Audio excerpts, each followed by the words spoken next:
నవరసంబులుకు నాట్య మయూరియై మూల శబ్దంబుల మోక్షహంస. నవరసంబులుకు నాట్య మయూరియై మూల శబ్దంబుల మోక్షహంస. పరమ పవిత్రమౌ పరమాత్మ గీతయే నేడు నాట్యం వాడుచుండెగనుమా. పరమ పవిత్రమౌ పరమాత్మ గీతయే నేడు నాట్యం వాడుచుండెగనుమ. మునిరతనార్యులు మోదిల్లు శిష్యుండు, మునిరతనార్యులు మోదిల్లు శిష్యుండు సహజాచలుని కంఠ శబ్దరీతి. అజ్ఞానతిమిరంబులంతంబుజేయ అనాదిబోధను వినుము ఆర్యులార. అజ్ఞానతిమిరంబులంతంబుజేయ అనాదిబోధను వినుము ఆర్యులార. వినుము ఆర్యులార. తెలిపే జ్ఞానేశ్వరుల్ గీతం దివ్యరీతి. తెలిపే జ్ఞానేశ్వరుల్ గీతం దివ్యరీతి. ఆణిముత్యమీ గ్రంథము అచలులార.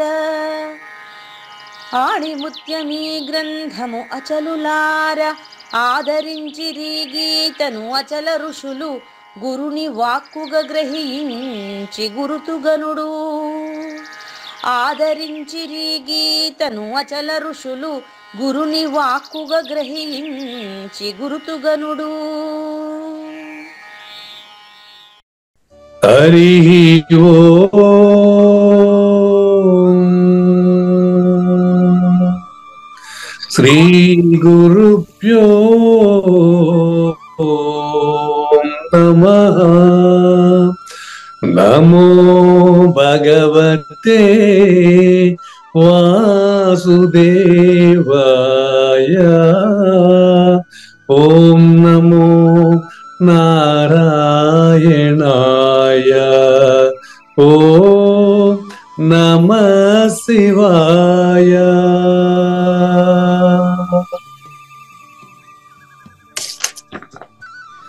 ఈ గీతా జ్ఞానజ్ఞ కార్యక్రమం మొదలై నిన్నటికి 1012 రోజులైందండి. ఈ రోజు 1013వ రోజు. ఈ గీతా జ్ఞానజ్ఞ కార్యక్రమం సంకల్పించి నిర్వహిస్తున్న శ్రీ విద్యాసాగర్ గురువు గారికి, శ్రీ వెంకటేశ్వర గురువు గారికి శ్రోతలందరి తరపున ధన్యవాదాలు, వందనాలు. ఈనాటి కార్యక్రమంలో పాల్గొన్న ఆత్మస్వరూపులైన శ్రోతలందరికీ కైవల్యాసనం తరపున, అలాగే శ్రీ శివరామ దీక్షితుల వారి అచల యూట్యూబ్ ఛానల్ తరపున ఉదయపూర్వక స్వాగతం, వందనాలు. గురుదేవులు సహజాచల రాజయోగి శ్రీ పూజారి వెంకటేశ్వర గురువు గారిని కార్యక్రమం ఆరంభించమని కోరుతున్నారండి. సర్వము గురుమయము, సర్వము గురుమయము. భవరోగ వైద్యుడతడని తెలియుము, సకల విద్యల నిలయము. దక్షిణామూర్తి అతడని తెలియుము. మూగవాణి మాటను, ఈ మూగవాణి మాటను శ్రోతలు కోటలు దాటింతురు. గురుకృపా సిద్ధితోనే నేనెంత ఆనందముందినాను. నిజయోగి శ్రీకృష్ణుడు, నిజ భక్తుడైనట్టి అర్జునుడు. వీరి సంవాదామృతం జనులారమణ పాలిట అమృతం. వేదవ్యాసుడు దీనిని జనుల ఎద వికసించునట్లుగాను మహాభారతమందున వెలిగించే కోటి సూర్యుల వెలుగుతో. నిత్య సత్య శాశ్వతమైన పరిపూర్ణంలో లేఖనే జరుగుతున్నట్లు మనకు తెలియబడుతున్న పవిత్రమైన శ్రీమద్ భగవద్గీత జ్ఞానేశ్వరీయ జ్ఞానయజ్ఞంలో ఈరోజు 1013వ రోజు, అంటే 2023 డిసెంబర్ 11వ తేదీన సోమవారం రోజున మనం ఈరోజు టాపిక్ చెప్తాను చూడండి. ఈరోజు టాపిక్ 5 ఉపమానాలతో నీ నిజ రూపమే అచలము. చూడండి మళ్ళీ టాపిక్ మరోసారి, 5 ఉపమానాలతో నీ నిజ రూపమే అచలము అని 18వ అధ్యాయం శ్లోకం నంబర్ 16 సారాంశంగా తెలుసుకునే దానికి ముందుగా శ్రీకృష్ణ దేశికేంద్రుల ఆకాశం గురించినటువంటి అద్భుతమైనటువంటి సందేశాన్ని తెలుసుకునేటటువంటి 131, 32 కంద పద్యాలతో శ్రోతలందరికీ ఈరోజు సాదర స్వాగత సుమాంజలి. శ్రీ గురుభ్యో నమః. శ్రీమద్భాగవత కృష్ణదేశిక ప్రభులు రచించిన 292 కందార్థ దరువులు సంపూర్ణంగా జ్ఞానయజ్ఞంలో రోజుకొకటి చొప్పున వ్యాఖ్యానించబడిన విషయం శ్రోతలకు విదితమే. ఈ కందార్థ దరువులను రచించిన 19 సంవత్సరాల వరకు అవి ముద్రణకు నోచుకోలేదని, వాటిలోని నిగూఢ భావాలను మరింత స్పష్టం చేస్తూ రచయిత క్షరాక్షరోపాధి ద్వయదోషరహిత పరమతత్వ కందములు 261 రచించారని, తదుపరి సద్గురు శుభాశీస్సులతో ఈ రెండూ కలిపి ఒకే పుస్తకంగా ముద్రించారని పెద్దలు చెప్పగా విన్నాం. పుస్తకం ఇప్పుడు మన భక్తులతో చాలా మంది దగ్గర ఉంది. ఈ కంద పద్యాలు భగవద్గీతకు ఉత్తర గీత వలె సద్గురు భక్తులకు కందార్థ దరువులలోని ఎన్నో సమస్యలకు సమాధానమై విలసిల్లుతోంది. ఎంతో ఉపయోగకరమైనటువంటి ఈ కంద పద్యాలను రోజుకు ఒక్కొక్కటి చొప్పున వివరించాలని అడిగిన ప్రత్యక్ష శ్రోతల కోరిక మేరకు జ్ఞానయజ్ఞంలో శ్రీకృష్ణ పరమాత్మ సందేశానికి ముందే ప్రతిరోజు కృష్ణ ప్రభువుల దర్శనం మహద్భాగ్యంగా భావిస్తూ ముందుకు వెళదామా? ఆకాశమనిన శూన్యంబు ఆకాశంబనిన సగుణము ఆకాశమనన్ కాకివలె నల్ల రూపుది ఆకాశము మితములోన అణిగుండు జుమి ఆకాశమనిన కాలంబు ఆకాశంబన విలంబము ఆకాశమనన్ లోకమున చంచలంబగు ఆకాశము శబ్ద రూపమగు వినవోయి. ఈరోజు ఆకాశం గురించిన సంపూర్ణ జ్ఞానం తెలిస్తేనే నీ నిజ రూపం అనేది మనకు అర్థమవుతుందండి. పరిపూర్ణంలో ఎరుక పుట్టలేదు అనేది, ప్రపంచం లేదు అనేది మీకు అసంబద్ధంగా అనిపిస్తుంది కదా. మీకే కాదు, అంటే 3వ నేనులో 2వ నేనులో ఉన్నటువంటి ఎవరికైనా కూడా, అంటే అసలు పరిపూర్ణం సూచన కానటువంటి మనలాంటి ఎంతో మందికి అది అసంబద్ధంగానే అనిపిస్తుంది. మీ ప్రశ్న సబబుగానే ఉందండి. కాబట్టి ముందుగా ఆకాశం అంటే ఏంటో తెలిస్తే అప్పుడు సబబుగా ఉందా లేదా మీరే చెప్తారు. కానీ అసంబద్ధం అనేది ఇప్పుడు చూద్దాం. మీకు మరొక్కసారి గుర్తు చేస్తున్నాను 84వ కంద పద్యాన్ని. 84వ కంద పద్యం విశ్లేషణ చేయడానికి నేను ఎంత అవస్థలు పడ్డానో మీకు చెప్పాను. 84వ కంద పద్యం ఇలా ఉందండి. అక్కడ కూడా ఆకాశం గురించి చర్చ వచ్చింది. కృష్ణదేశికేంద్ర 84వ కంద పద్యం అండి. అది నేను వ్యాఖ్యానం చేయడానికి అప్పటికి నాకు కుడుపూడి నాగేశ్వరరావు గారి పరిచయం లేదండి. కానీ కుడుపూడి నాగేశ్వరరావు గారిని అమలాపురం నుంచి చిత్తూరు జిల్లాకు పిలిపించిన పద్యం ఇదేనండి. అప్పుడు ఆయన ఎవరో మనకు తెలియదు.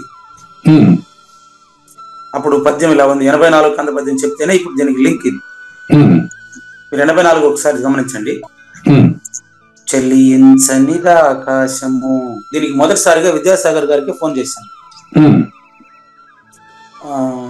అయ్యా ఆకాశం కదులుతుందా కదలదా ప్రశ్న. చెల్లించనిది ఆకాశం అంటున్నాడు. ఆకాశం కదలదంటే ఎట్లా ఒప్పుకుంటాను నేను? ఇట్లా నేను 10 మందికి ఫోన్ చేశాను. అందులో మొదటి వారు విద్యాసాగర్ గారు, రెండవ వారు బ్రహ్మానంద రెడ్డి గారు. ఇద్దరు కూడా ఏం చెప్పారంటే సత్యమే చెప్పారు. అయ్యా నీకు ఇంకా పరిపక్వత రాలేదు. ఎస్, వాస్తవం. నేను మీకు చెప్పింది వాళ్ళు నాకు చెప్పింది కూడా. అంటే మనం పరిపక్వత చెందకుండా అనవసరంగా అది బాగాలేదని ఇస్తాం. ఎప్పుడు కూడా చూడండి, చెల్లించనిదా ఆకాశము క్వశ్చన్ మార్క్ పెట్టుకోవాలండి. వాళ్ళకి తెలుసా లేదా ఇప్పుడు నాకు అవసరం లే, నాకు తెలుసో లేదు కదా నేను క్వశ్చన్ వేసుకోవాలా. చెల్లించనిదా ఆకాశము క్వశ్చన్ మార్క్ పెట్టుకోవాలి. చలనంబే ఆకాశము కదులును. ఇంత స్పష్టంగా ఆ రోజు ఇంత ధైర్యం లేదండి. ఈరోజు ధైర్యం వచ్చిన వాడు లేడండి. ఆకాశము కదులును అంటే విద్యాసాగర్ గారు ఏంటో మీరు ఇంకా ఆకాశాన్ని సరిగా పరిశీలించలేదండి, మీరు అంతరిక్షం దాకా వెళ్ళండి మళ్ళీ చూద్దాం అనేసారు. సరే అంతరిక్షం దాకా వెళ్ళమంటే ఇట్లా పైకి అనుకున్నా నేను. నో, అంతరిక్షం దాకా వెళ్ళాలంటే ఆకాశాన్ని బయట చూస్తాండావు పూజారి వెంకటేశం, లోపల చూడవయ్యా అని అర్థం అది. ఇప్పుడు అర్థం చేసుకుందాం మన ఇద్దరు ఆయన పాఠాన్ని. అదే గురు.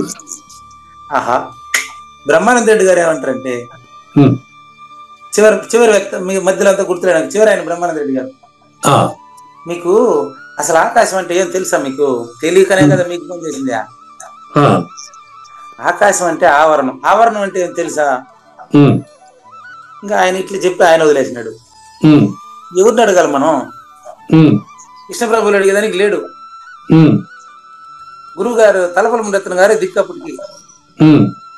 తలపల మురరత్నం గారి దగ్గర అడిగితే, దా వెంకటేశ్వర ఇట్లాంటి బోధలంతా చెప్పి సమాజాన్ని కన్ఫ్యూజ్ చేయబాకు, నా శిష్యుడని చెప్పడానికే నాకు సిగ్గుగా ఉండదు. ఆకాశం కదులుతుందని ఎక్కడ చెప్పబాకు, ఆకాశం శూన్యం కదా, ఎట్ట కదులుతుంది ఆకాశం పట్టు. ఆయన ఒక వారం రోజులు ఆయన మాట్లాడలే. ఎక్కడికి ఇవ్వమంటారండి నన్ను? 261 పరిశీలించిన ఆన్సర్ పుస్తకంలోనే ఉంటది. మళ్ళా మనం అనవసరంగా మనమే తలగా చుట్టు పీక్కుంటాం. చూసుకోండి. చలించనిదా ఆకాశము చలనం వే వాయువనుచు సాటింపదగున్. ఇక్కడ ప్రకటన ఏం తెలుసా? గాలి కదిలేదానికి అవకాశం ఇచ్చినటువంటి ఆకాశం కదిలేదానికి ఎవరు ఒప్పుకోవట్లేదండి. అప్పుడు ఇప్పుడు మీరు కూడా ఒప్పుకోకండి. ఎటు ఒప్పుకుంటారు మీరే చూడండి. చలనమే విశ్వము. ఏమయ్యా, ప్రపంచం కదులుతుంది అన్నప్పుడు ఆకాశం కదిలేదానికి ఎందుకు కదా లెక్క అని అడిగా ఆ రోజు. చలనమే విశ్వము నేనన్నా, ప్రపంచం అన్నా నేనన్నా ఒకటే కదా. కాకపోతే ఇప్పుడు డివైడ్ చేసి చెప్తున్నాను, అప్పుడు డివైడ్ ఏంటి రాలే. ప్రపంచంలో ఒకటే అయినటువంటి ప్రపంచము మూడవ నేను రెండవ నేనులు కలిసి కన్ఫ్యూజ్ అవుతున్నాడు. మూడవ నేను రెండవ నేనులో కన్ఫ్యూజ్ పోతే వాడే మొదటి నేను. ఇంత సింపుల్ అయిన విషయం తెలియక ఆ రోజు ఎంత అవసరం పడ్డానండి. ఇప్పుడు తెలిసిందని నేను మీకు చెప్పలేనండి. చల్లనమ్మే తను వెరుకలనిన జగమనిన సుత. ప్రపంచమే కదిలేదన్నప్పుడు ఆకాశం కదిలేదండి. అయితే మీకు అన్ని ఆశ్చర్యార్థకంగా కనిపిస్తున్నాయని నాకు కనిపిస్తున్నాడు. ఇప్పుడు వచ్చేయండి ఇక్కడికి. ఆకాశం కదులుతుందో కదలదు చూడండి. అంటే ఇప్పుడు మనం 17 అధ్యాయాల జ్ఞాన యజ్ఞంలో కావూరు నాగేశ్వర ప్రసాద్ గారి సామాజిక ప్రశ్నలు అన్ని చూసేసాం కదా. ఇంకా కూడా నాకు సందేహం ఉంటే నేను సందేహం అయిపోతాను. ఇంకా మళ్ళీ నాకు జన్మ ఉంటుంది. ఇప్పుడు ఈ 2 పద్యాలకు భావం తెలిసిన తర్వాత అసలు జన్మ ఉంటే నాకు ఇబ్బంది లేదు. ఇంకా చూసుకోండి. కమా 8 రాసుకోండి. నెంబర్ 1. ఇప్పుడు ఈ పద్యం చూసుకోండి. ఆకాశానికి 8. ఆకాశమనిన శూన్యం 1. ఆకాశమనిన సగుణము నెంబర్ 2. ఆకాశమనిన కాకి వలె నల్ల రూపుది బ్లాక్. Okay, black. ఓకే. 3 నలుపు. ఓకే. 1 శూన్యము, 2 సగుణము, 3 నలుపు. అవును గురుగారు. ఇది ఆయన చెప్పిందే కదా, గురుగారు చెప్పిందే కదా. ఆకాశము మితములోన. ఇప్పుడు మీరు రెండో నేనుకు వస్తేనే ఇది అర్థం అవుతుంది. బయట చూడబాకండి. విద్యాసాగర్ గారి మాట ఇక్కడ మళ్ళీ పునరుద్ఘాటిస్తున్నా. మీరు అంతరిక్షం దాకా ఎదగాలన్నారు కానీ నీలో అని చెప్పలేదు వారు. అది మనమే తెలుసుకోవాలి. ఆ రోజు ఆయన చెప్పలేదు, ఇప్పుడు ఆయన చెప్పకుండా ఉండలేదు కదా. అదే గురుగారు. ఇప్పుడు పలికిస్తున్నది ఆయనే కదా. అవును. కాబట్టి ఆకాశము మితము నెంబర్ 4. 4 అయినాయి. ఆకాశము మితములు అణిగుంటుంది. ఎట్లా చెప్తాను ముందు. 8 నెంబర్లు అయిపోయినాయి. నెక్స్ట్ పద్యం చూడండి. ఆకాశము అనిన కాలం నెంబర్ 5. ఆకాశమే కాలము, కాలమే ఆకాశం. 5 అయింది. నెంబర్ 6. ఆకాశం బనిన విలంబము. విలంబము అంటే ఆలస్యము, త్వరగా. అంటే కాలంలోనే విలంబం అనేది. విలంబం అంటే ఆలస్యం అని అర్థం. ఆలస్యం. ఓకే గురుగారు. ఆకాశం యొక్క గుణాలలో ఆకాశం శబ్దగుణం ఒకటే, కానీ లక్షణాల్లో ఆలస్యం అని కూడా ఉంటుంది. లోభ మోహ మద మాత్సర్యాలు, రాగ ద్వేషము, సుఖ దుఃఖము, ఈ 10 కాకుండా ఈ 10నే డివైడ్ చేసి మళ్ళీ చెప్తారు. అందులో ఒక పదం భద్రాద్రి రామ శతకంలో చూస్తే ఉంటది. నిద్ర, ఆలస్యం, ఇట్లాంటివన్నీ ఆకాశం గుణాలు. ఆ రెండో నేను వల్ల కలిగేటువంటి ఎఫెక్టే మూడో నేనులో ఇవన్నీ. అది ఓకే. 5 కాలము 6 విలంబము 6 అయినాయి. ఇక్కడ చూడండి, ఇక్కడ ఆయనే రాశాడు కదండి. చూడండి, ఆకాశమనిన లోకమున, లోకమున లోకమున అంటే మానవ లోకంలో చంచలము. మరి కదులుతుంది కదా ఆకాశం. నేను చెప్పినా ఆయనే చెప్పినాడు. నంబర్ 7 చంచలంబు అగు, లోకమున చంచలంబగు. వాడు మూడో నేనులోకి వచ్చినప్పుడు ఆకాశం కదిలేట్టుగానే కనిపిస్తుంది, శూన్యమైన ఆకాశము. అవును. లోకమున చంచలమగు, మానవుడిగా ఉండేటప్పుడు నీకు చంచలమే ఆకాశం, మాధవుడికి ఆకాశం లేదు. బాగా గమనించండి. క్లియరా? క్లియర్ గురుగారు. రెండో నేనులో కూడా ఆకాశం కదిలేదే. లోకమున చంచలంబగు నంబర్ 7. నంబర్ 8 7 కలిస్తేనే 8ది. ఆకాశము శబ్ద రూపము అగు వినవోయి. వినాలంటే నీకు శబ్దం తెలియాలా? ఇంత క్లారిటీ చూసారా? 8 పాయింట్లలో చూద్దాం. నంబర్ 1 ఆకాశం గగనం శూన్యం. ఇక్కడ చెప్పి గురువు గారు తప్పించేశారు నన్ను.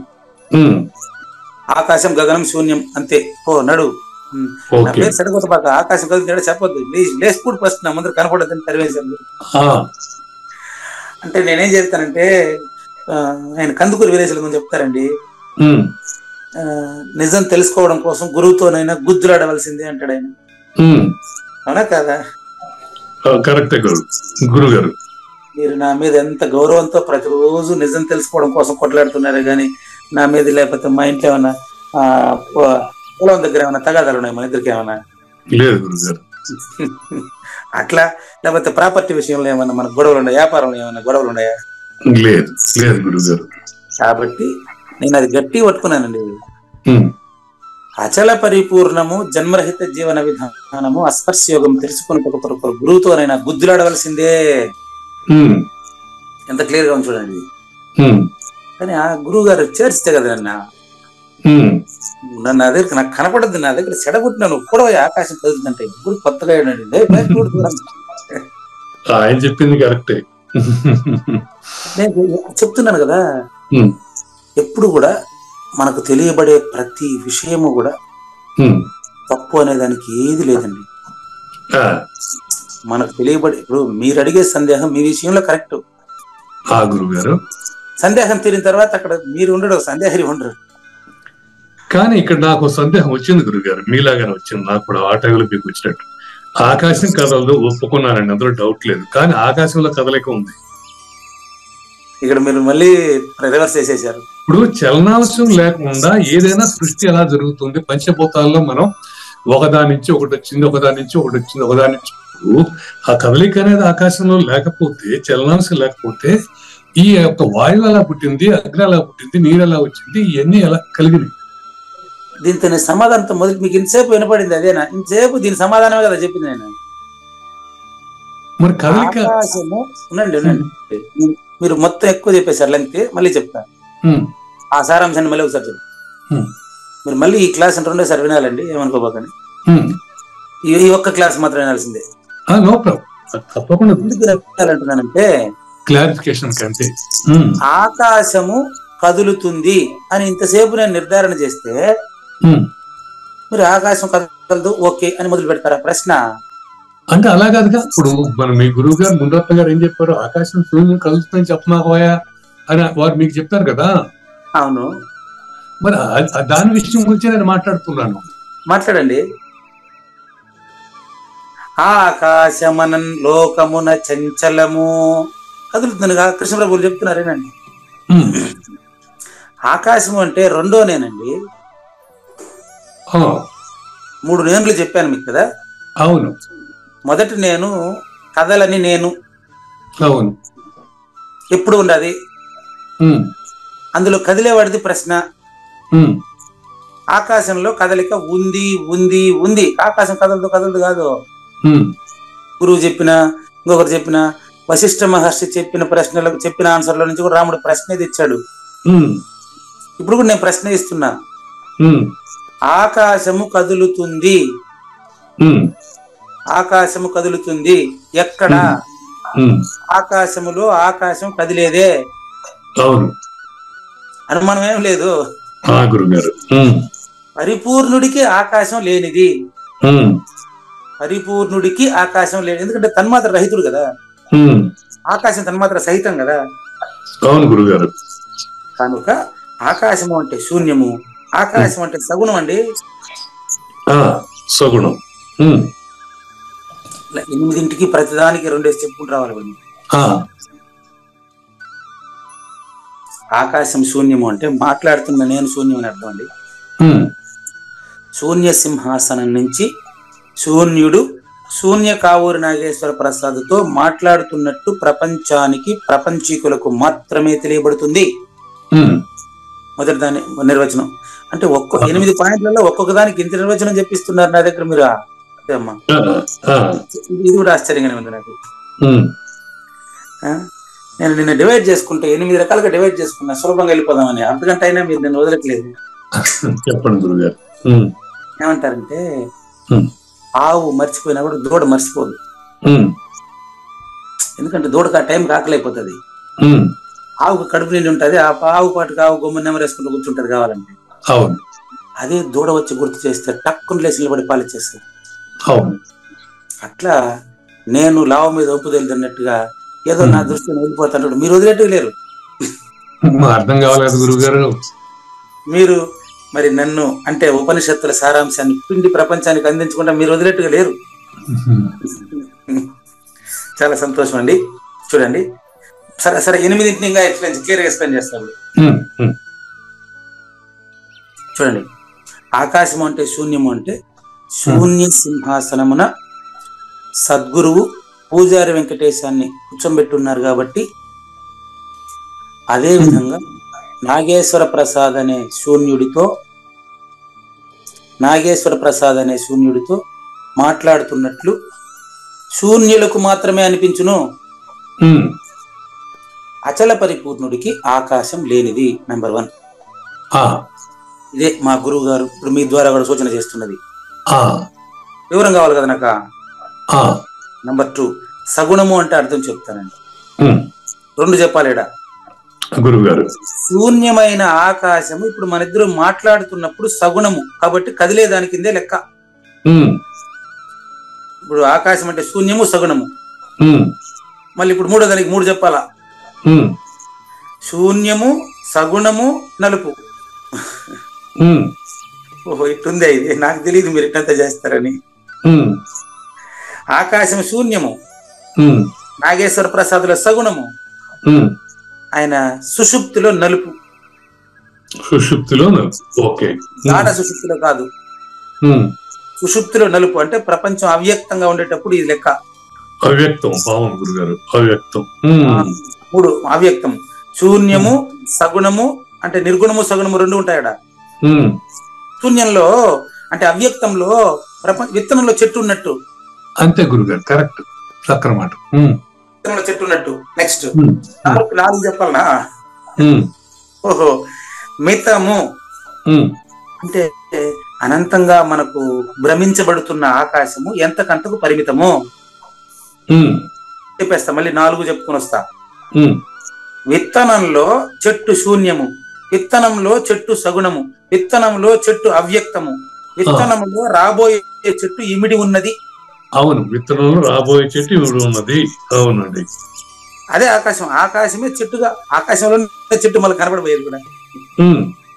ఓహో, ఇప్పుడు 132వ పద్యం అయిపోయిందండి. అంటే 4ంటికి మీరు ప్రతిదానికి 4 దాన్ని కలిపి తెచ్చుకొని వచ్చి నేర్చుకోవాలని మీ ప్రశ్న బట్టి అర్థమైంది నాకు. అదే ఇది ఉందా లేదా, అప్పుడు ఏ రకంగా ఉంది, ఏ రకంగా లేదు, ఇప్పుడు ఆ రకంగా. ఇప్పుడు దీని ప్రకారం మనకు కన్ఫ్యూజన్ రావట్లా గురువు గారు. నాకు రాలేదు, నాకు వస్తాయింది. నాకు కన్ఫ్యూజన్ రాలేదు. ప్రపంచానికి వచ్చే కన్ఫ్యూజన్ మీరు పోగొడుతున్నారు అంతే. నన్ను లేదు గురుగారు, నాకు కన్ఫ్యూజన్ గురుగారు. చెప్పండి. ఇప్పుడు దూడకు పాలు ఇవ్వాలనే వద్దా అని కన్ఫ్యూజన్ లేదు ఆవుకి.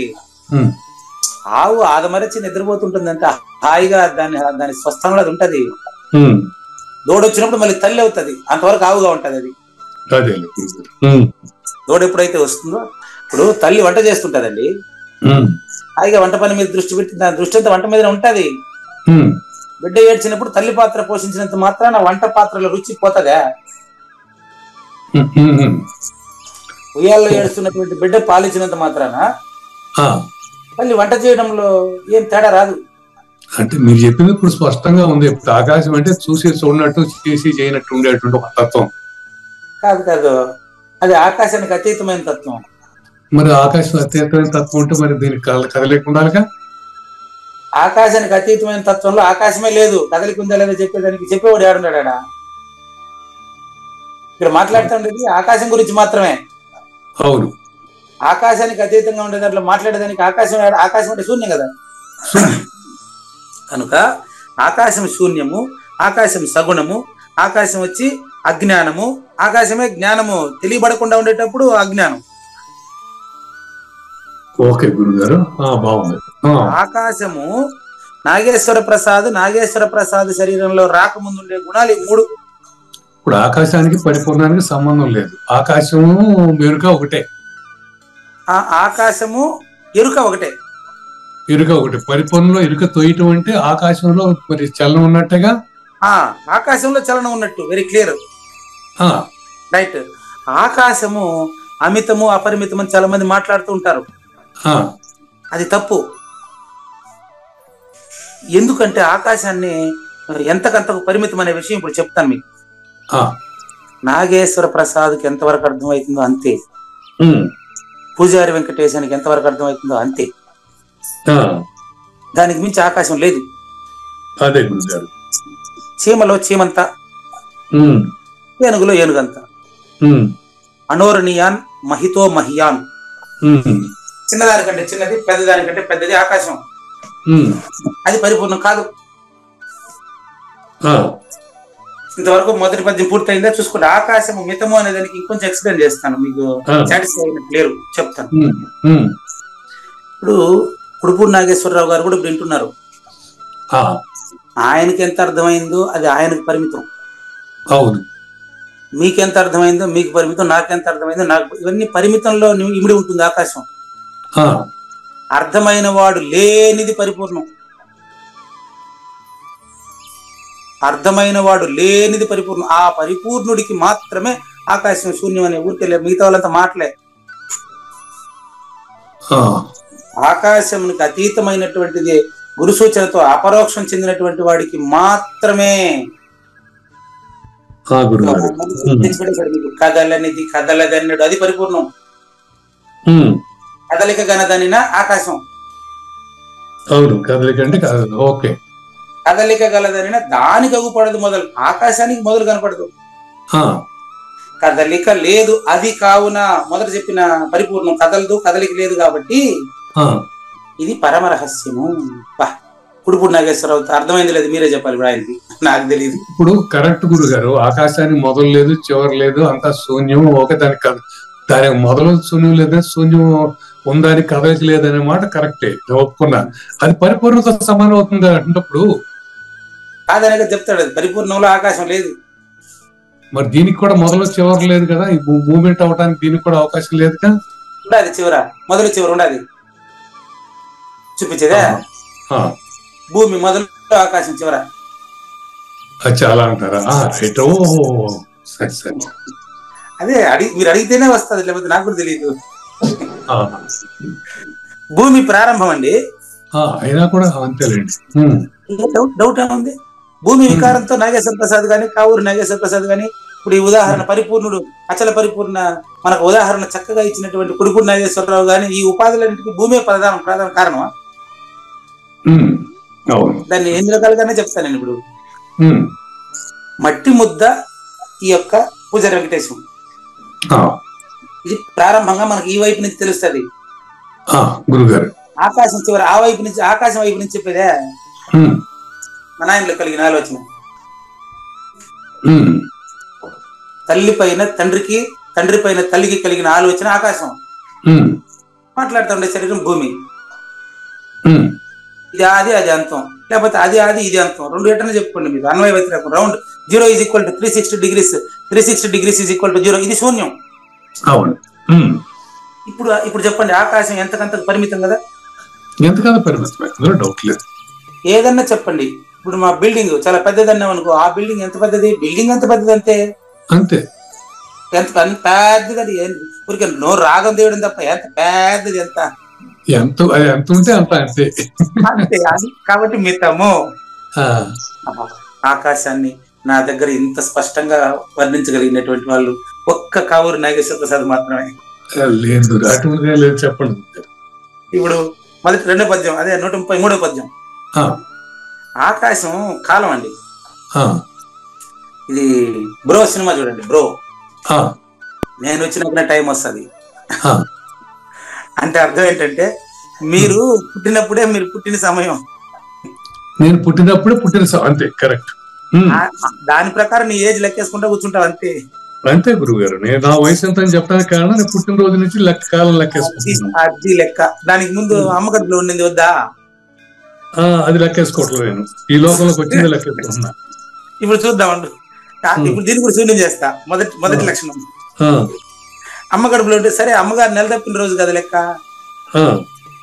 అరే రే, అమ్మగారు నెల తప్పిన రోజు ఎట్టయితుంది, వాళ్ళకి పెళ్ళైన రోజు లెక్కేసుకుంటావా? అసలు శూన్యం అండి ఇది. లేదు, దీనికి ఒక తుది దిక్కు లేదండి. దిక్కు లేని ద్వారా తనమూరా, రాజు లేని రాజ్యం అయినటువంటి శుభకవి. దీనికి ఒక ఆకాశానికి మూలం లేదండి. ఆకాశం శూన్యం అండి. ఆకాశం రెండో నేను, అన్నిటితో కలిసి ఎదుగుతా ఉండేది మూడో నేను, రెండు ఒకటేనండి. అది రెండో నేను ఆకాశం, అదే కాలం. అంతేనండి. ఇప్పుడు నేను యొక్క స్థితి మారితే ఆ నేను యొక్క రూపం మారుతుంది అన్నట్టు చెప్పేది. అదే మారేది, మారేది మూడో నేను, మార్పించేది రెండో నేను. అవును, ఓకే ఓకే ఓకే.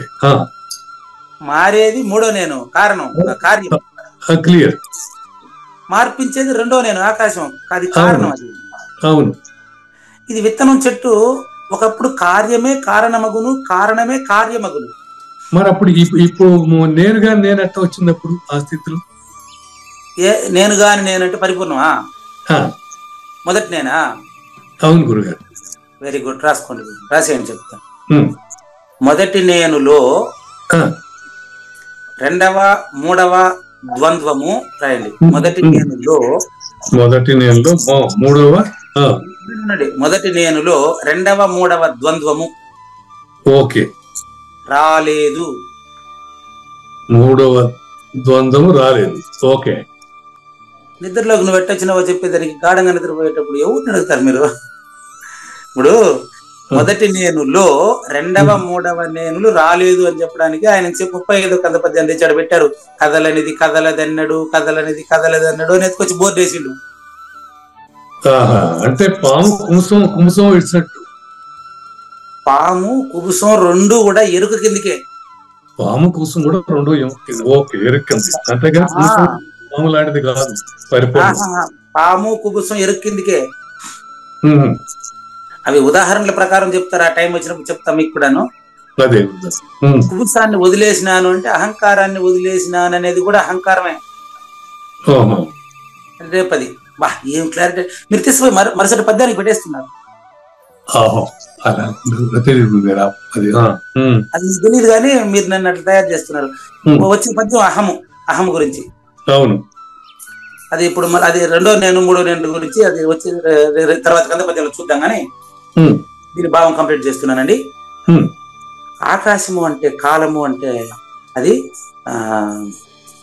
భూత భవిష్యత్ వర్తమాన కాలములుగా తెలియబడుతున్నటువంటి కాలము. అందులో 3 ఉంటాయి, త్రిపుటి, విలంబము. ఇప్పుడు నేను చెప్తున్నాను మీకు, అయ్యా టైం అయిపోతుంది అంటున్నాను, ఎందుకంటే అర్ధగంట దాటింది. అర్ధగంటకు ముందు జరిగిపోయిన దాన్ని భూతకాలం అంటారు, జరగబోయేదాన్ని రాబోయే అర్ధగంట భవిష్యత్ కాలం. ఇప్పుడు మాట్లాడుతుండేది వర్తమాన కాలం. నేను వర్తమాన కాలం అనేటప్పటికీ అది వెళ్ళిపోయింది. అది విలంబం అంటే అర్థం. విలంబం అంటే కదలిక, కాలము గడుచుట. లోకమున మనం మాట్లాడుతూ ఉండేటువంటి ఈ మానవ ప్రపంచంలో ఆకాశము కదిలేదే. ప్రతిదానికి ఆకాశం అంటే శూన్యము, ఆకాశం అంటే సగుణము, ఆకాశం అంటే నలుపు, ఆకాశం అంటే మితము, ఆకాశం అంటే కాలము, ఆకాశం అంటే విలంబము, ఆకాశం అంటే చలనము. 7 పాయింట్లు. ఆకాశం అంటే శబ్ద రూపము. ఇప్పుడు ఇంతసేపు మాట్లాడుతాను శబ్దం. 8వ అంటే ప్రతిదానికి కూడా ఒకటి గుణం చేర్చుకుంటూ వస్తే ఈ 8 గుణాలు కూడా ఈ 8 గుణాలని కలిస్తే 9వదే ఎరుక.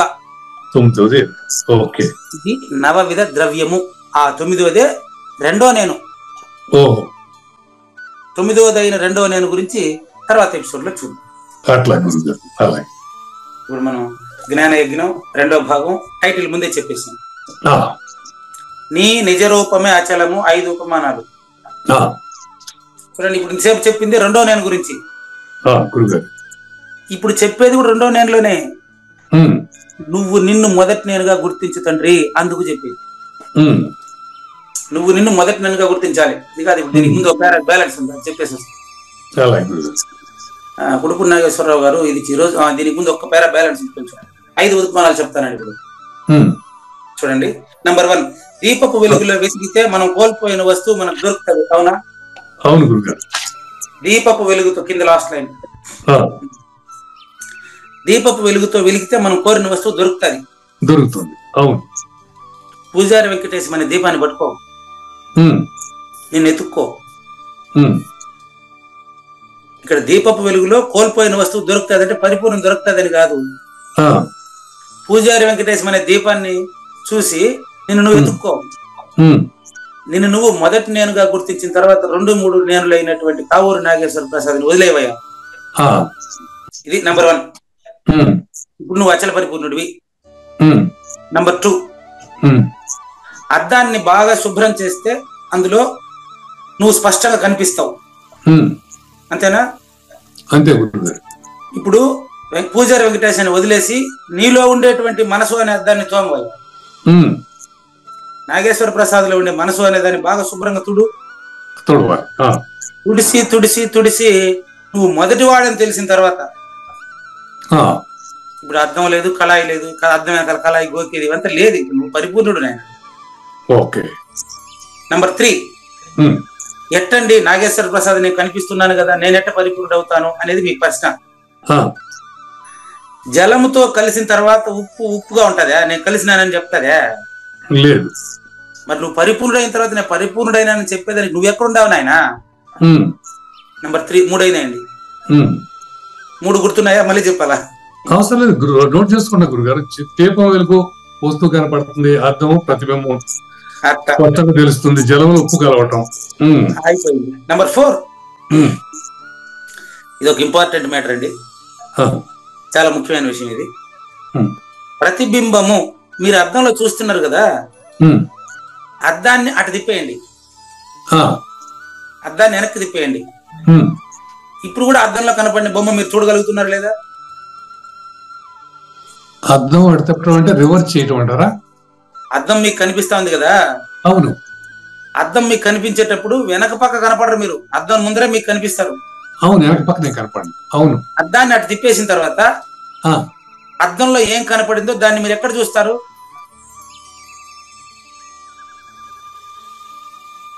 నా మనసులో చూస్తా, చూసిందేదో నా మనసులో చూస్తా. ఇంతకు ముందు చెప్పిన 2వ ఉదాహరణ ఇక్కడ సరిపోయింది. రిపీట్, క్లియరా? అవును గురుగారు. అర్థము ఆది, అర్థం అంటే అర్థం. ఇప్పుడు అర్థం అంటే ఏది? మనకు కనిపించే అర్థమా, నీ మనసు అనే అర్థమా? మనసు అనే అర్థంలో. అంటే అదే అంతరిక్షంలో చూడండి విద్యాసాగర్ రావు గారు ఆ రోజు చెప్పింది నాకు ఈ రోజు మీ వల్ల అర్థమైంది. అది మనసు అనే అర్థంలో చూసేది, అంత ముందు చూడబడింది చోట. ఇప్పుడు చెప్పండి, ఇప్పుడు మనసే బింబం, మనిషి ప్రతిబింబం. అది గురుగారు. ఆ మనసుని నువ్వు ఆకాశంగా చేసి, ఇంతసేపు తెలుసుకున్నటువంటి ఆకాశంగా చేసి, ఆకాశం నుంచి 25 నుంచి 26 చూడవయ్యా. 26 చూసి ప్రతిబింబము వెనకకు మరలి తన బింబమును తాను చూచుటకు వచ్చుచో అది తనంత తానే బింబముగా అయిపోవ విధమున. ఇప్పుడు అర్థము నాగేశ్వర ప్రసాద్ అన్నిటినీ కలిపి నీలో చూస్తాండేది నువ్వు. అవును. ఇప్పుడు నువ్వు ఆకాశ స్వరూపుడివి, శూన్యుడివి. అచ్చా, ఇక్కడ మనసులో ఏం జరిగిందంటే అర్థం నేనైపోయాను, చూసేవాడు నేనైపోయాను, దాంట్లో కనిపించే ఒక బింబం కూడా నేనే అయిపోయా. ఇవన్నీ ఇంతసేపు మనకు ఆకాశం గురించి మీరు ఆరా తీసినటువంటి దాని ప్రకారం చూస్తే మహాత్ములు ఆకాశ రహితంగా జీవిస్తున్నారని అర్థమవుతుంది. ఇది బాగుంది గురుగారు, మనసులో అర్థం ఉంది, తర్వాత చూసేవాడు ఉన్నాడు, తర్వాత చూసేది కూడా త్రిపుటి ఉందా అంట. త్రిపుటి రహితం పరిపూర్ణం ఆయన. ఓకే గురుగారు. జగము చూసేది వాడు చూసేది ఎరుకే, పొట్టనే లేనప్పుడు గిట్టుననుటేలా సంబద్ధం అయితే చూసుకోండి. చూడండి, మహాత్ముల విషయం గురించి యోచన చేస్తా ఉంటే మనం ఇప్పుడు ఓహో వాళ్ళు ఆకాశ రహితులా అట్లా ఆలోచించాలి. ఆలోచన చేస్తా ఉంటే 4 అయిన 5వ ఉదాహరణ నీ దగ్గరికి వచ్చేది గుర్తుపెట్టుకో. ఇప్పుడు 4 అయినాయండి. దీపము వెలుగు, అద్దము శుభ్రత, జలము ఉప్పు, ప్రతిబింబము బింబము నువ్వే. అవును. ఇప్పుడు నేను తీస్తా చూడు, నేను తీసేదా నువ్వే తీసుకోవాలనా? మీరే చెప్పాలి. చెప్పండి. నేను తీస్తానా మీరే తీసుకోవాలా చూసుకోండి. సర్వశ్రోతలారా, సద్గురు బంధుజనులారా, ఈ నాగేశ్వర ప్రసాద్ గారికి ఎట్ట కృతజ్ఞతలు చెప్పాలి నాకేం అర్థం కావడం లేదు. చూసుకోండి. నా అజ్ఞానం బాగా చెబుతున్నారు మీరు. చూసుకోండి. నా అజ్ఞానమే. ఎస్, వాస్తవమేనండి. లేదు గురుగారు అట్లా అనకండి, నా అజ్ఞానాన్ని బాగా చెబుతున్నారు మనకి. లాస్ట్ నెంబర్ 5, ఎల్లప్పుడూ మహాత్ముల సంగతులు వర్ణిస్తూ ఆకాశ రహితులు మహాత్ములు అని మనము పూజారి వెంకటేశం గాని, కావూరు నాగేశ్వర ప్రసాద్ గాని 2వ నేనులో నుంచి ధ్యానం చేసి ఆ 3వ మొదటి నేను చూడడం వల్ల ఏమైతుంది చూడండి ఒకసారి. లాస్ట్ ఎగ్జాంపుల్ నెంబర్ 5 గురుగారు. చర్మ చక్షువులు, ఇక్కడ కరెక్ట్ రాసినారు లేదు చూడాలా, అడుగుతాను. 1 2 3 4 లైన్ సెల్ లో చూసుకోండి. చర్మ చక్షువులు నేను విడదీసి చెప్తున్నా వివరంగా. చర్మ చక్షువులు అంటే మీ కన్ను అండి. మీ కన్ను అందలి చర్మము చేత బంధించబడతా ఉందా?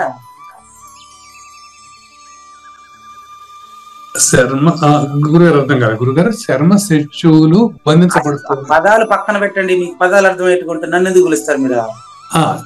పదాలు మీకు అర్థం కాదు. పదాలని పూజారి వెంకటేశాన్ని, కావూరు నాగేశ్వర ప్రసాద్ ని వదిలేయండి. మీరు మేకా నిర్భయానందగా వినండి. తలపల మురత్న గారు చెప్తున్నాడు, చర్మ చక్షు అంటే కన్ను అండి. కన్ను కంటిపైన చర్మం ఉంది కదా. అవును గురుగారు. చర్మం చేత మీ కన్ను ఏమైనా కనపడకుండా పోయిందా? లేదు. ఇదే 5వ ఉదాహరణ. ఇది ఎట్లా? ఇది కంటిపై ఉన్న చర్మం, ఆ చర్మం కంటికి ఏం అడ్డం రావట్లేదు కదా. అదే విధంగా పరిపూర్ణుడైన నీకు ఎరుక అడ్డమా అని అర్థం అండి. ఓహో, బాగుంది, చక్కని మాట. ఓకే, బాగుంది.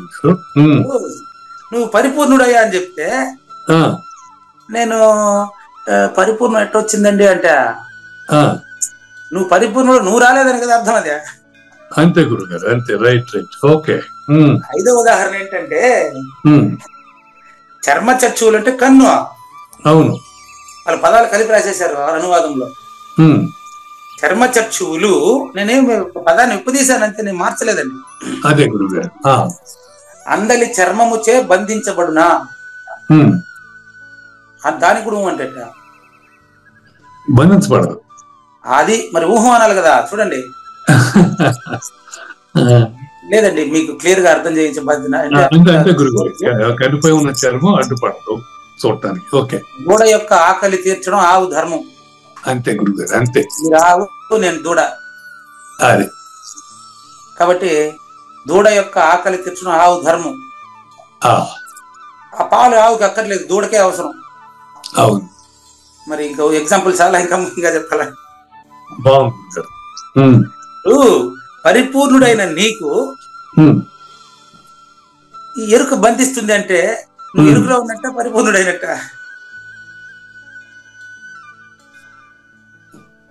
చూసుకోండి. పరిపూర్ణుడైన నిన్ను ఆన్సర్ చెప్పలేరు. Very good, right. ఎందుకు చెప్పలేరు అది కూడా చెప్తా. కాటమాయి కూడా చెప్పలేరు ఆన్సర్, మీరు చెప్పలేరు. పరిపూర్ణుడైన నిన్ను ఎరుకను బంధిస్తుంది అంటే రెండవది ఉన్నట్టు ఒప్పుకున్నట్టు. పరిపూర్ణం కంటే రెండోది లేదే బంధించే దేవుడు కట్టే ఏంది అదంతా. అవును. చర్మచక్షువులు అందలి చర్మముచే బంధించబడని రీతిన. అయ్యా నాగేశ్వర ప్రసాద్ ఒక్కరే కాదు, చూస్తున్న వింటున్న సర్వశ్రోతలారా, మీ కన్ను చూడడానికి మీ కంటి పైన చర్మము అడ్డమవుతుందా? క్వశ్చన్. అడ్డపడదు. అలాంటప్పుడు నువ్వు పరిపూర్ణుడయ్యా అంటావు. అంటే ఎరుకెట్టొచ్చింది అంటావు, కొంచెం తర్వాత మన పరిపూర్ణం ఎట్టొచ్చింది అంటావు. రెండు నీదే, నీ భావనే కదా రెండు. ఇప్పుడు కన్ను పైన క్యాటరాక్ట్ ఉంటే సరికి కనపడకపోవచ్చు, కానీ చర్మం పైన ఉంటే ఎందుకు కనపడదు గురువు గారు? ఇప్పుడు మీ కంటి పైన చర్మం ఉందండి. కంటి పైన చర్మం ఉంది, కంట్లో క్యాటరాక్ట్ ఏం లేదు కదా. క్యాటరాక్ట్ అంటే ఏంది? క్యాటరాక్ట్ అంటే పొర అనుకోవచ్చు. ఉండదండి, పొర ఉండదండి. కన్ను అర్థంలో చూడండి, పొర ఆడిపోయింది. పొర ఉండదు కంటి పైన. ఉంది, కరెక్టే, అవును. పొర ఉంది, అది మీరు చూపుకు అర్థం రాదు. ఓహోహో, అది ట్రాన్స్పరెంట్ గా చూసే పొర ట్రాన్స్పరెంట్ గా లేదు, ఉండాలి. అది ఉందా లేదా చెప్పేదానికి నువ్వు లేవు కూడా. ఆకాశ స్వరూపుడు ఆలోచించవా? మళ్ళీ 3 దిగేశారు. పరిపూర్ణుడికి కన్ను పొర ట్రాన్స్పరెంట్ గా ఉన్నట్టు ఉంటాడు. అది ఉదాహరణ అంతేనండి. మీరు ఆకాశంలోకి రండి, ఆకాశంలోకి రండి, పరిపూర్ణాన్ని చూడండి, మీరు లేరు. చూడండి, ఆకాశంలోకి వచ్చి పరిపూర్ణాన్ని చూస్తే మీరు లేరు.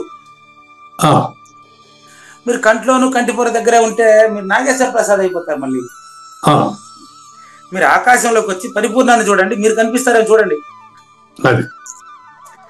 అప్పుడు కర్మలను ఆచరించినప్పటికీ, జ్ఞానయజ్ఞంలో పాల్గొంటున్నప్పటికీ, మీరు ఇంట్లో అన్ని సామాన్లు తెస్తున్నప్పటికీ, డ్రైవింగ్ చేస్తున్నప్పటికీ, ఈ క్లాస్ 7 గంటలకు వదిలేసిన తర్వాత మీ షెడ్యూల్ యథావిధిగా మీరు పాటించినప్పటికీ, మీకు సమత్వము, విషమత్వము, దుఃఖము, సుఖము వాటిలో మీరు చిక్కుబడడు.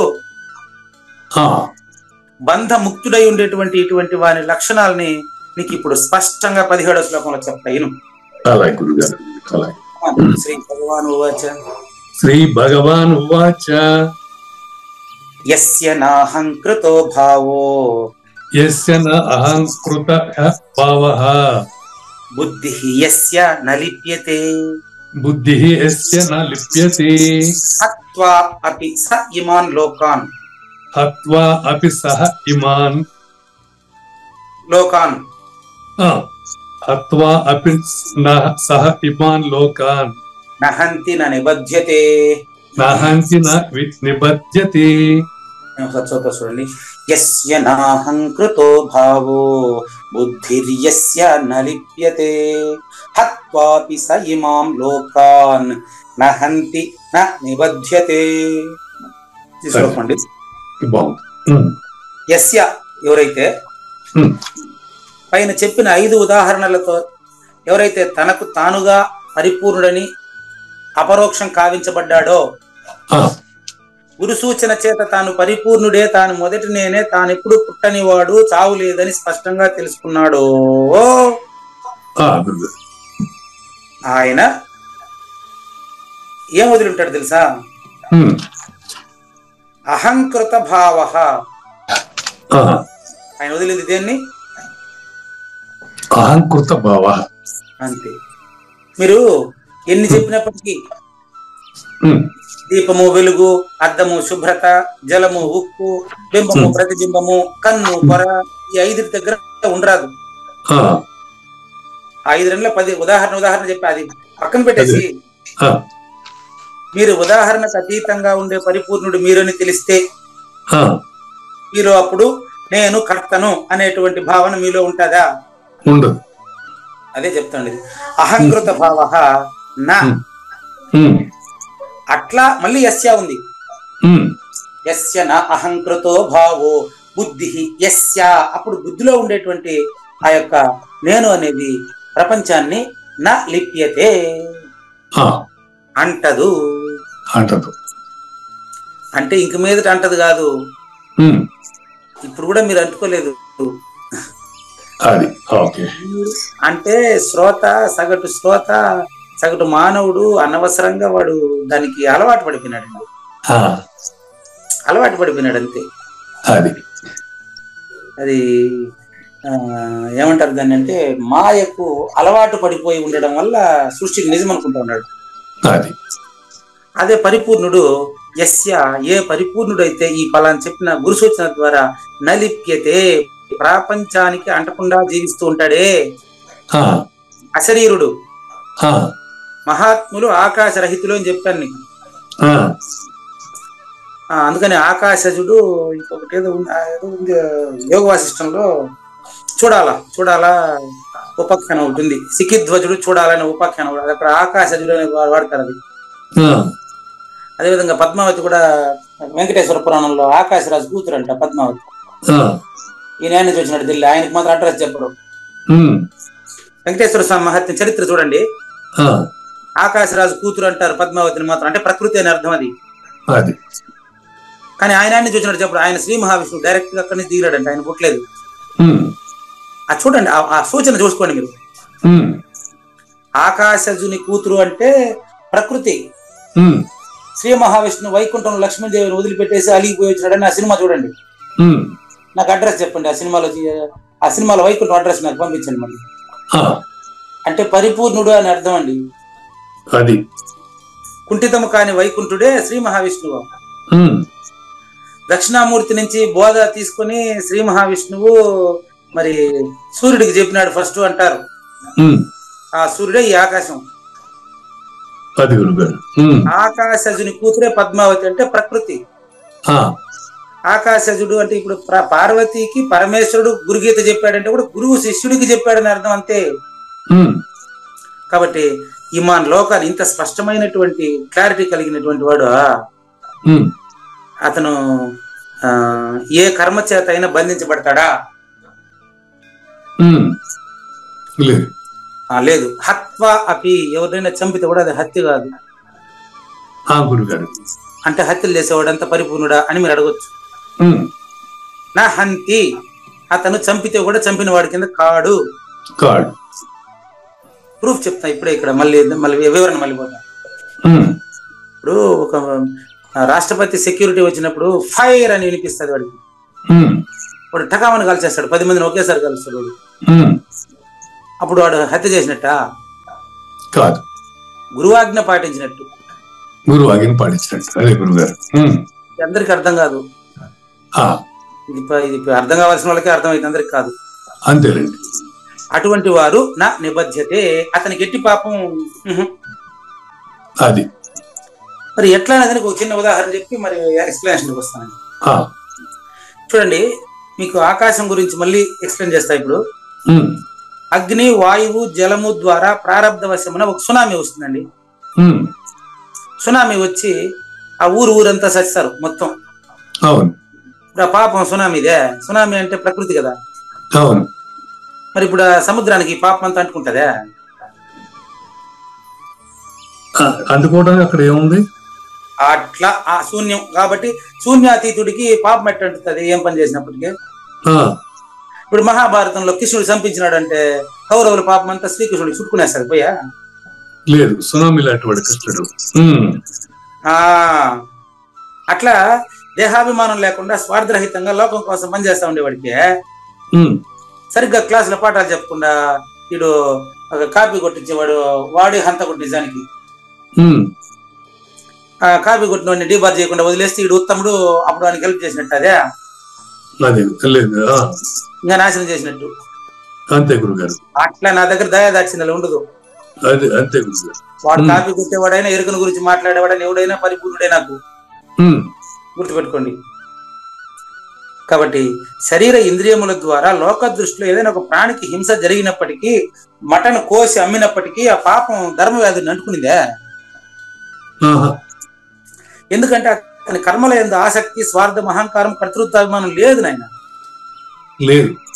అతని వ్యాపారం మాంసం వ్యాపారమే. అది అతనికి వంశపారంపర్యంగా వచ్చింది. అతని వల్ల ఎంతో మంది లబ్ధి పొందుతున్నారు. పాపం అతనికి అంటదండి. అట్టి కర్మలు వాస్తవంగా అకర్మలు. అతని వృత్తి చెప్పును కుట్టేటప్పుడు, చెప్పులు కుట్టేవాడు చెప్పును కుట్టేటప్పుడు చెప్పులో ఉండే ఈగను చంపేస్తాడు. కందిరిగా ఉంటుంది దాంట్లో. చెప్పును కుట్టేటప్పుడు ఆ చెప్పుని షూలో కందిరిగా తగులుకుంటది, తేలు వస్తుంది. దాన్ని చంపేసి చెప్పులు కుడతాడు. అతను 10 రూపాయలు అతనికి కావాలంతే. ఆ తేలుని చంపేస్తే పాపం అతనికి వచ్చేస్తుందే. లేదు. అట్టి కర్మలు వాస్తవంగా ఆ కర్మలు కాబట్టి అట్టి పురుషునికి పాపం అంటదు అంటదు అంటదు. ఇద్దరికే మనకు పీరియడ్ అయిపోయింది. 17వ శ్లోకాన్ని ఎక్స్ప్లెయిన్ చేయడానికి మనకు రేపు చూద్దాం.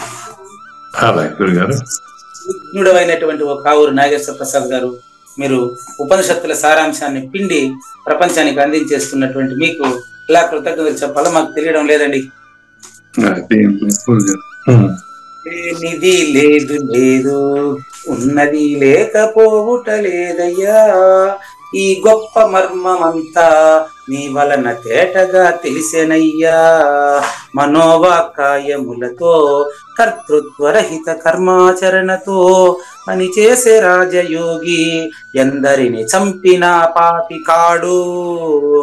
పనిచేసే రాజయోగి ఎందరిని చంపిన పాపి కాడు. ఇప్పుడు నేను గొప్ప హంతకుడు అనమాట. అయితే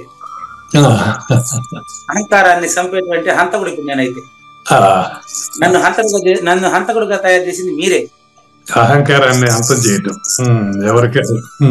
శ్రీకృష్ణుని పలుకును సూటిగా తలపల మునిరత్నమే, శ్రీమించిన భావమై సద్గురువు చెప్పకనే చెప్పిను గదా. సద్గురు అర్థం మంగళం అమ్మ కానండి.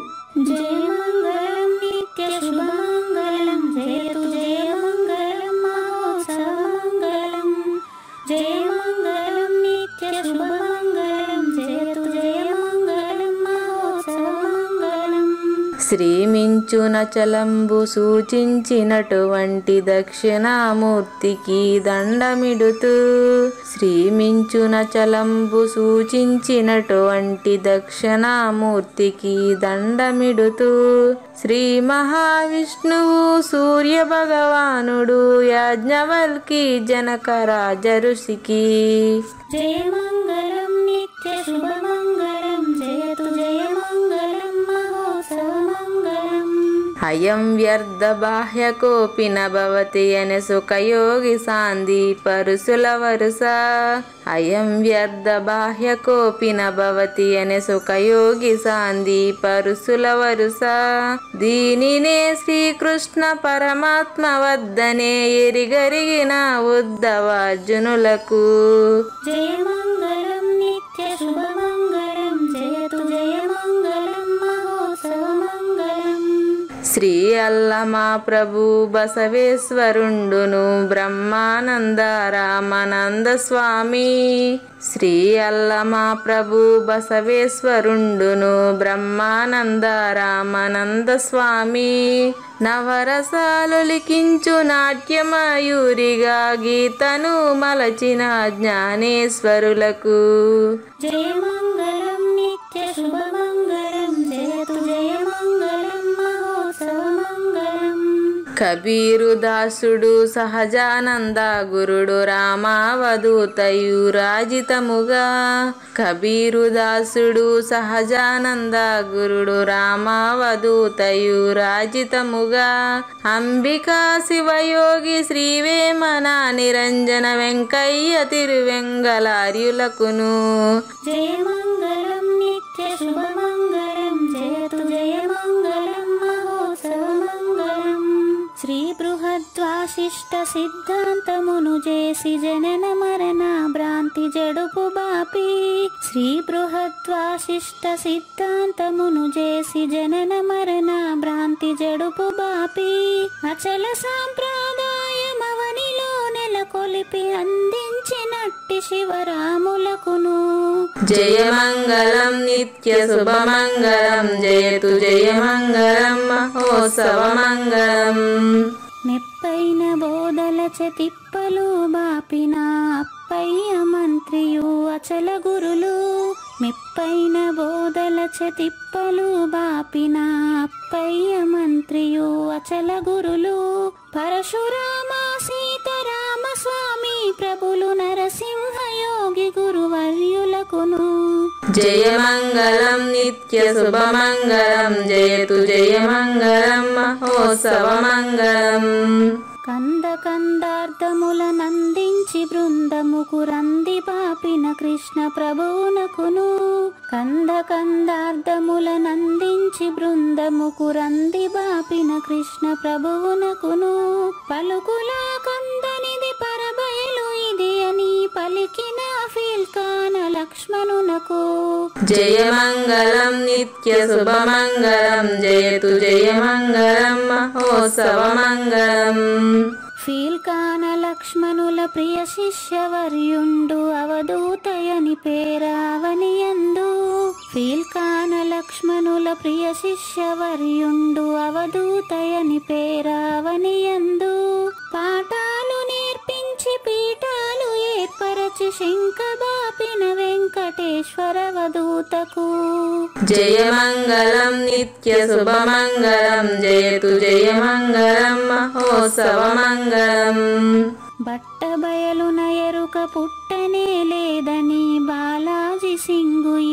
కీలు తెలిపే బట్టబయలున ఎరుక పుట్టనే లేదని బాలాజీ సింగు ఈ కీలు తెలిపే మూలమూలేనట్టు ఎరుకేమి లేదని తెలియజెప్పిన మునిరత్నమార్యులకును జయమంగళం నిత్య శుభమంగళం జయతు జయమంగళం మహోత్సవమంగళం నరస్వప్నము వంటి సురస్వప్నమిది అని పరిపూర్ణ దర్శినిని ప్రకటపరచి నరస్వప్నము వంటి సురస్వప్నమిది అని పరిపూర్ణ దర్శినిని ప్రకటపరచి సహజాచల రాజయోగి సద్గురు కృపచ సాంప్రదాయక గురుల సరసన జేరే జయమంగళం నిత్య శుభమంగళం జయతు జయమంగళం మహోత్సవమంగళం నిష్కల్మషానంద నిజ గురుని శిష్యుండు లింగమూర్తి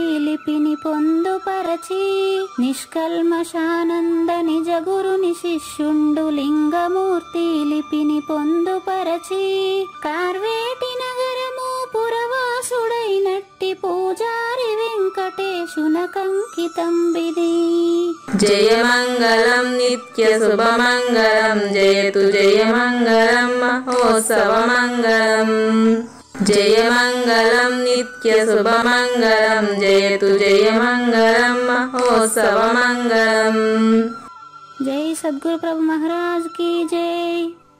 జై గురుదేవ్ అండి. శ్రోతలందరి తరపున వెంకటేశ్వర గురువు గారికి ధన్యవాదాలు చెప్తూ శాంతి మంత్రం.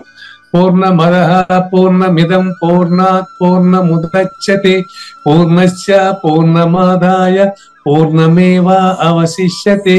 ఓం తత్సత్. ఓం శాంతి శాంతి శాంతి. హరి ఓం. అశరీరం సర్వదా అస్తి శరీరం రహితం సదా అయమేవ సద్యో ముక్తి అన్యథా భ్రమకారణం